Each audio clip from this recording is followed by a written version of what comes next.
Bu Sinta harap dan Pak Rahmat juga berharap bahwa anak-anak tetap semangat walaupun kita belajar dari rumah saja. Oke, hari ini kita akan melanjutkan materi IPA kita, yaitu tentang pemanfaatan makhluk hidup bagi lingkungan sekitar kita. Nah, seperti yang kita tahu bahwa makhluk hidup yang kita manfaatkan itu biasanya sudah sampai pada siklus terakhir, di mana contohnya di sini adalah makhluk hidup tumbuhan dan juga hewan. Contohnya di sini adalah padi, kapas, dan jati yang dimanfaatkan manusia untuk memenuhi kehidupan mereka, yaitu sebagai bahan makanan pokok, sebagai bahan pembuat kain katun atau pakaian, dan juga sebagai bahan bangunan dan juga sebagai bahan perabot. Di mana padi, kapas, dan jati ini mencapai siklus terakhir, khususnya jati ya, tumbuhan ini sudah pada sampai tumbuhan dewasa baru bisa dimanfaatkan manusia untuk memenuhi kebutuhan hidup manusia. Begitu juga dengan sumber daya alam hewan, ada ikan, domba, dan kerbau yang dimanfaatkan manusia sebagai bahan makanan dan juga sebagai bahan pakaian atau juga tenaganya untuk membajak sawah. Nah, ini biasanya manusia menggunakan sumber daya alam hewan, makhluk hidup ini pada siklus yang terakhir atau sudah siklus dewasa. Begitu. Nah, pemanfaatan makhluk hidup berhubungan dengan siklus hidup hewan ya, seperti yang sudah bisa katakan tadi. Misalnya, nih contoh yang selanjutnya ada ulat sutra. Coba kalian perhatikan gambarnya. Ulat sutra yang sedang dalam tahap kepompong. Berarti ini belum sampai siklus terakhir, baru sampai siklus kepompong. Ini dimanfaatkan manusia sebagai bahan pembuat pakaian, di mana serat kepompong diolah menjadi benang, lalu benang diolah menjadi kain sutra, dan kain sutra diolah menjadi bahan pakaian. Begitu. Jadi untuk ulat sutra ini tidak sampai pada siklus terakhir, tapi sampai pada siklus kepompong itu lalu dimanfaatkan manusia serat kepompongnya untuk menjadi bahan pembuat pakaian. Nah, pentingnya pelestarian makhluk hidup di lingkungan sekitar, yaitu kita contohnya adalah peternak sapi ya, misalnya peternak sapi, di mana sebagai peternak sapi tentu semua peternak ingin sapi yang dimilikinya selalu dalam keadaan sehat ya. Nah, sapi-sapi yang sehat itu dipengaruhi oleh yang pertama sumber makanannya, daun-daunan yang bagus, lalu mungkin ada katul ataupun vitamin, diberikan vitamin itu supaya apa? Supaya makanan yang dimakan oleh sapi itu memang memenuhi nutrisi dan gizi yang baik untuk sapi tersebut, sehingga sapinya dalam keadaan sehat. Nah, selain sumber pakan yang juga berkualitas, lingkungan sekitar yang sehat itu juga berpengaruh terhadap keadaan kesehatan sapi, kondisi udaranya, tempat pembuangannya, ataupun lingkungan sekitarnya. Itu juga berpengaruh terhadap kesehatan sapi.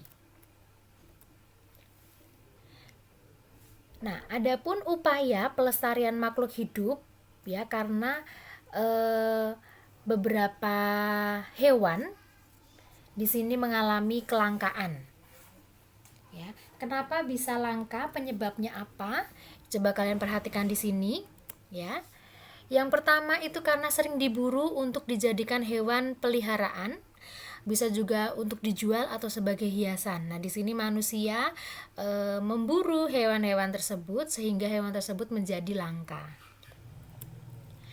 Yang kedua, membutuhkan waktu yang lama untuk berkembang biak. Jadi tidak semua hewan itu berkembang biak dalam waktu yang singkat. Ya, ada beberapa hewan yang memang memiliki waktu yang cukup lama untuk berkembang biak menjadi banyak. Sedangkan hewan-hewan yang sudah dewasa diburu oleh pemburu untuk dijual. Nah, itu akan mengganggu siklus hidup hewan tersebut, sehingga hewan tersebut menjadi langka. Bisa juga kelangkaan hewan disebabkan karena habitat yang dirusak oleh manusia. Ini karena mungkin manusia ingin memperluas lahan sehingga mereka membakar habitat hewan tersebut, atau penebangan pohon secara liar itu juga bisa merusak habitat hewan tersebut. Atau juga kelangkaan hewan itu karena hewan itu sendiri tidak mampu beradaptasi dengan perubahan alam, di mana sekarang alam itu sudah semakin panas dan hewan-hewan tersebut tidak mampu beradaptasi dengan perubahan alam yang terjadi saat ini. Nah, selain kelangkaan hewan, juga terjadi kelangkaan tumbuhan yang disebabkan oleh tumbuhan itu dimanfaatkan terus-menerus oleh manusia. Ya, dimanfaatkan terus-menerus tapi tidak ada tindakan manusia dalam menambah kembali tumbuhan itu supaya tidak langka. Contohnya tidak ada reboisasi atau tidak ada lagi penanaman.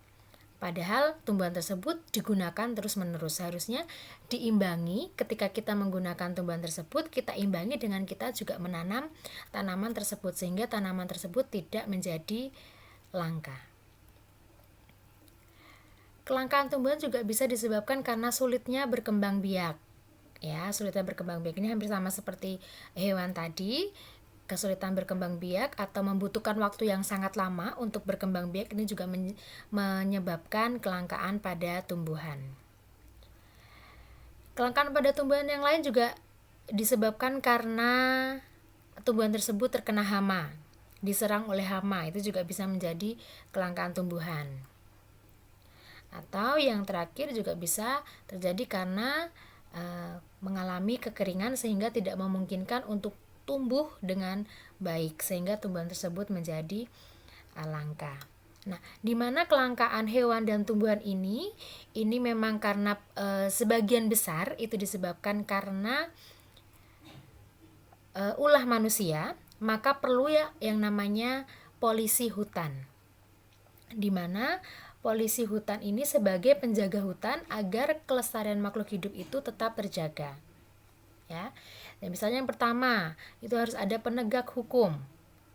Jadi semua perburuan hewan langka, penebangan hutan itu apabila melanggar aturan, melanggar hukum, ya silakan ditegakkan hukumnya. Pemerintah sebenarnya sudah membuat peraturan dan akan memberikan sanksi bagi pelaku penebang hutan dan perburuan hewan secara liar. Tapi karena memang manusia itu mempunyai banyak ide sehingga mereka bisa menghilangkan aturan tersebut. Nah, ini perlu ditegakkan lagi hukum-hukum tersebut. Ya, tujuannya agar pelaku-pelaku itu tidak mengulangi lagi dalam memburu hewan-hewan yang liar. Dan juga kita sebagai masyarakat juga lebih berhati-hati, misalnya dalam menebang tanaman, dan juga kita bisa ikut andil dalam menjaga kelestarian yang ada di bumi kita. Atau yang kedua juga bisa digunakan penangkaran, pembudidayaan hewan dan juga tumbuhan. Ya, atau yang ketiga juga bisa pelestarian in situ dan ex situ. Ya, ini tadi penjelasannya mengenai penegakan hukum ya agar pelaku jera dan memiliki kepedulian dan juga masyarakat kita juga lebih berhati-hati begitu. Nah, untuk penangkaran dan pembudidayaan, di sini penangkaran ini artinya adalah upaya melestarikan hewan yang terancam punah. Ya, biasanya kita menggunakan tempat untuk berkembang biak serta pemulihan hewan yang mengalami luka dan trauma, di mana daerah tempat tinggal hewan-hewan tersebut dirusak oleh manusia sehingga mengalami luka dan juga trauma terhadap hewan tersebut. Jadi tidak hanya manusia yang bisa mengalami luka dan trauma, ternyata hewan-hewan pun juga bisa mengalami luka dan trauma. Lalu mereka dibantu oleh manusia, beberapa manusia yang memang peduli terhadap hewan. Lalu mereka membuat penangkaran untuk melestarikan hewan-hewan yang terancam punah. Nah, untuk pembudidayaan itu memperbanyak tumbuhan langka melalui penanaman benih. Jadi tumbuhan-tumbuhan yang sudah mulai langka kita budidayakan dengan kita menanam benih-benihnya. Lalu ketika sudah siap tanam, sudah siap ditanam, maka akan dipindahkan ke lahan yang lebih bagus lagi, sehingga tumbuhan tersebut bisa hidup dengan baik. Pelestarian secara in situ dan ex situ. Nah, kita akan kupas dulu tentang pelestarian secara ex situ. Ya. Pelestarian secara ex situ itu adalah pelestarian di luar habitat aslinya, ya. Karena hewan-hewan itu habitat aslinya adalah di dalam hutan, ya, di tempat yang lebih luas, maka kalau ex situ ini adalah di luar habitat aslinya.